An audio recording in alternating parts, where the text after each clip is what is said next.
Bismillahirrahmanirrahim. Assalamualaikum warahmatullahi wabarakatuh. Alhamdulillah, summa alhamdulillah.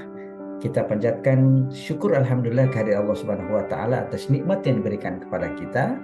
Salawat dan salam kita haturkan kepada baginda Rasulullah Shallallahu alaihi wasallam. Pada sesi kali ini kami akan berbagi tentang bagaimana merancang modul ajar. Kita ketahui bersama bahwa sebagai amanah dari pendidikan nasional, terutama dalam konteks kurikulum Merdeka Belajar, guru perlu memiliki pilihan untuk menyusun modul ajar. Ya, lalu bagaimana modul ajar itu sebenarnya disusun atau dilakukan. Nah, dalam skema rencana kegiatan pembelajaran memiliki alur perencanaan pembelajaran yang kita perlu ketahui. Pertama, kita tentunya memahami capaian pembelajaran terkait dengan mata pelajaran yang kita ampuh. Kemudian, bagaimana pula kita merumuskan tujuan pembelajaran. Yang ketiga, bagaimana kita merumuskan dan menyusun alur tujuan pembelajaran (ATP). Dan yang terakhir adalah merancang pembelajaran. Nah, dalam konteks merancang pembelajaran inilah relevansi penyusunan modul ajar menjadi hal penting untuk diperhatikan. Tentunya dalam konteks capaian pembelajaran, sebenarnya pemerintah itu telah menetapkan capaian pembelajaran sebagai kompetensi yang ditargetkan yang dicantumkan dalam regulasi pemerintah. Namun demikian, capaian pembelajaran itu tentunya tidak cukup. Ya, tidak cukup konkret, perlu dikonkretkan dalam kegiatan pembelajaran. Oleh karenanya itu, guru perlu merumuskan tujuan pembelajaran, kemudian menyusun ATP-nya, lalu merancang perangkat pembelajarannya. Nah, tentunya capaian pembelajaran ini, ya, capaian pembelajaran yang ada pada bagian ini perlu untuk dirumuskan secara operasional melalui tujuan pembelajaran. Kemudian tujuan pembelajaran yang telah dirumuskan secara operasional tentunya memperhatikan syarat dan ketentuan itu, kemudian disusun dalam alur tujuan pembelajaran yang tersistematis dan berkelanjutan pada awal fase dan pada hingga akhir fase. Dan selanjutnya akan disiapkan modul ajar. Nah, modul ajar tentunya ada dua bagian, modul ajar yang sudah disiapkan oleh pemerintah atau modul ajar yang dimodifikasi atau disiapkan oleh satuan pendidikan. Jadi, capaian pembelajaran itu perlu diurai menjadi tujuan-tujuan pembelajaran yang lebih operasional dan konkret. Nah, tentunya ini dicapai dalam satu persatu yang akan dicapai secara step by step oleh peserta didik kita hingga pada akhir fase, ya. Kemudian, dalam merancang pembelajaran pendidik itu sebenarnya terdapat tiga pilihan, ya. Pertama, pendidik, guru itu bisa mengembangkan sepenuhnya alur tujuan pembelajaran atau perencanaan pembelajaran, ya. Yang kedua, guru dapat mengembangkan alur tujuan pembelajaran dan atau rencana pembelajaran berdasarkan contoh-contoh yang sudah disiapkan oleh pemerintah. Jadi pemerintah telah menyiapkan modul ajar yang sudah disiapkan oleh pemerintah, itu juga bisa digunakan. Atau menggunakan contoh yang sudah disediakan, yang tersedia dalam satuan pendidikan. Jadi pendidik itu sebenarnya dapat menentukan pilihan-pilihan tersebut berdasarkan kemampuan masing-masing. Jika kemampuan kita pada tahap mengadopsi atau melaksanakan perangkat pembelajaran atau modul ajar yang sudah disediakan oleh pemerintah, dilanjutkan. Tapi jika satuan pendidikan melakukan modifikasi dan pengembangan modul ajar itu juga akan lebih baik, dipersilakan. Nah, pilihan dokumen perencanaan pembelajaran itu kita bisa lihat. Pertama adalah rencana dapat berupa RPP. Kita mengenalnya di kurikulum 2013, kita mengenal rencana pelaksanaan pembelajaran atau RPP. Lalu ada dalam bentuk modul ajar. Nah, yang kita melakukan dalam konteks ini adalah dalam pelaksanaan modul ajar.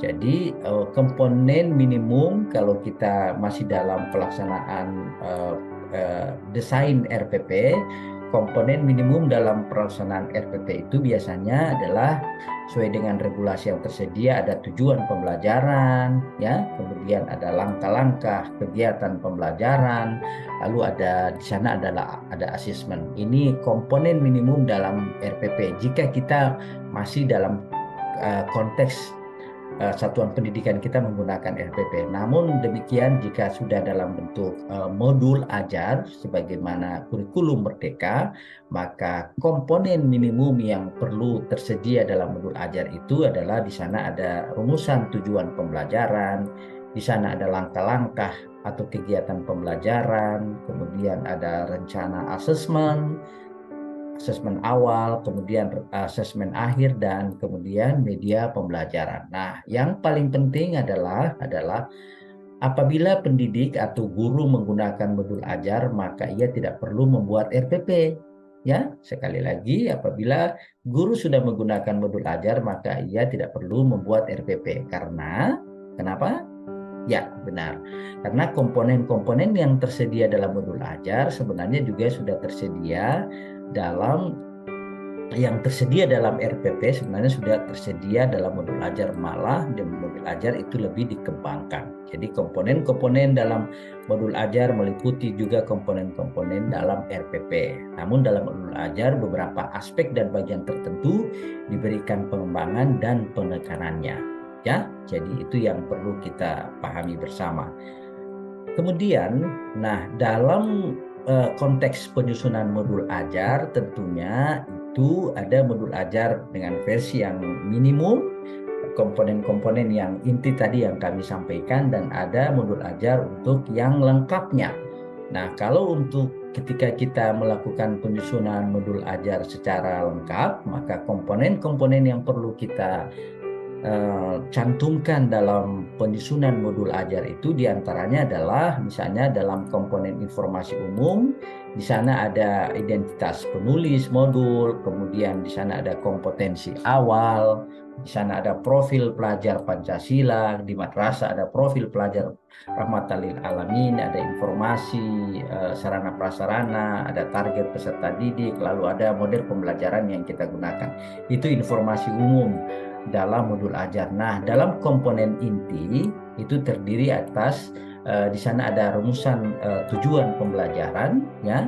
Kemudian di sana ada pemahaman bermakna, lalu ada pertanyaan pemantik, lalu ada kegiatan pembelajaran, lalu ada refleksi peserta didik dan pendidik.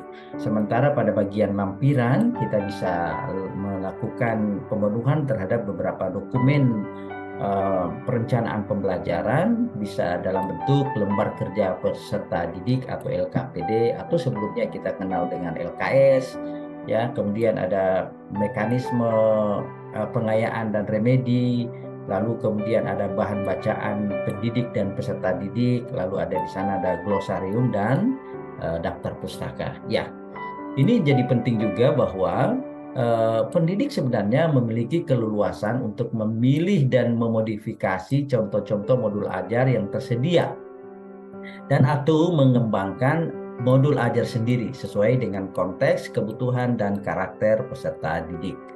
Jadi sekali lagi, modul ajar yang disediakan oleh pemerintah atau modul ajar yang sudah kita miliki perlu kita kembangkan. Tentunya perlu memperhatikan karakteristik dan kebutuhan peserta didik kita.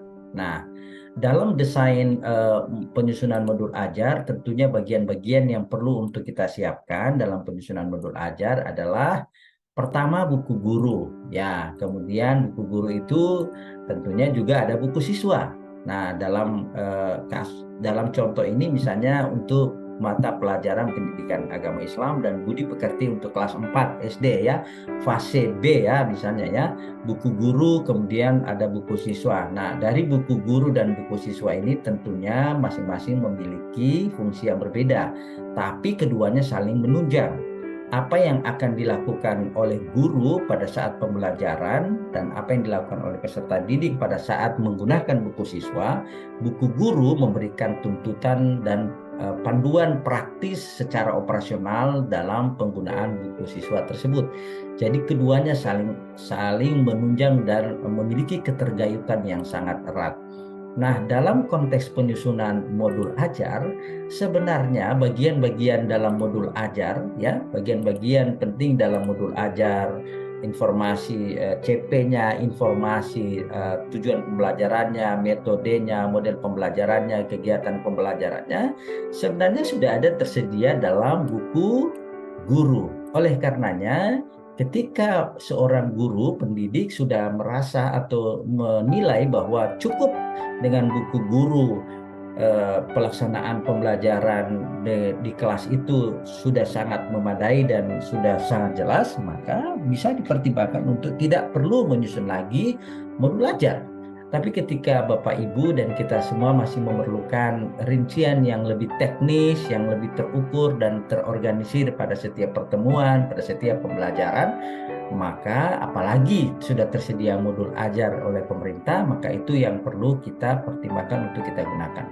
Jadi sebenarnya ini di modul ajar ini kita tinggal menyusun komponen-komponen yang sudah ada, yang sudah tersedia di buku guru maupun buku siswa. Kita tinggal mensistematisasikannya, ya, mengurutkannya, mencantumkannya sesuai dengan komponen-komponen yang dibutuhkan dalam penyusunan modul ajar. Secara keseluruhan, komponen-komponen yang terdapat dalam modul ajar ini sudah tersedia dalam buku guru, juga ada dalam instruksi peserta didik kita dalam buku siswa. Nah, ini modul ajar dalam bentuk narasi teks, ya, kita bisa bentuk. Nah, bisa juga kita modul ajar itu kita bisa kreasikan juga dalam bentuk